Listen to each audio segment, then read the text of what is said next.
Good morning, everyone. Matthew's Gospel, chapter 19, is what we're looking at for the time being.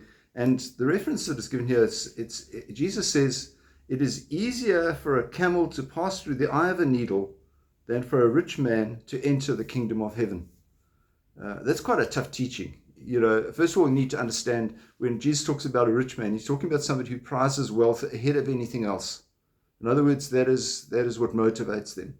So it's not necessarily saying that wealth is evil, but when you prize wealth above everything else, including God, then you've got a problem.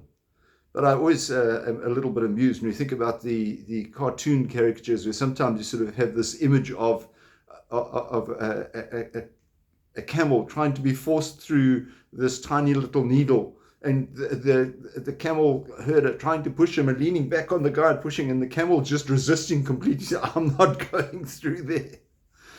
But of course we need to understand that within the context, and the walls around Jerusalem are cracked in some places, and there is a small place where there's a very small opening, which looks like the eye of a needle. And it's big enough for a person or a small animal to pass through.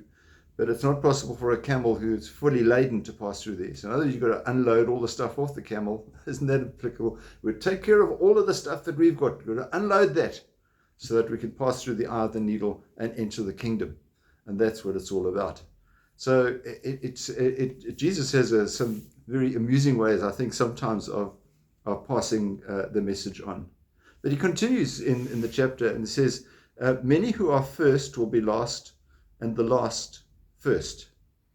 And so, that's a difficult one too, because as Christians, we should really be trying to put ourselves last and other people first. But the more you try and put yourself last, the more you kind of are recognized in terms of being first, being the leader, being someone that you want to follow.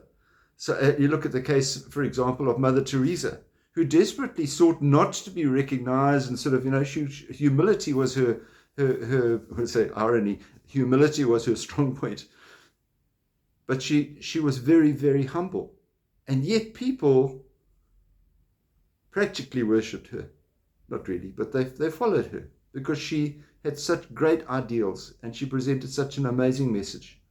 But we need to humble ourselves in this life, not to put ourselves, not exhort ourselves. And I think sometimes we do it to ourselves, and I think sometimes we do it to our kids as well. So we need to learn humility and a time to step back and say, not for me, Lord, it wasn't my work, but it was yours. You have an amazing day, and we'll see you again. God bless. Bye-bye.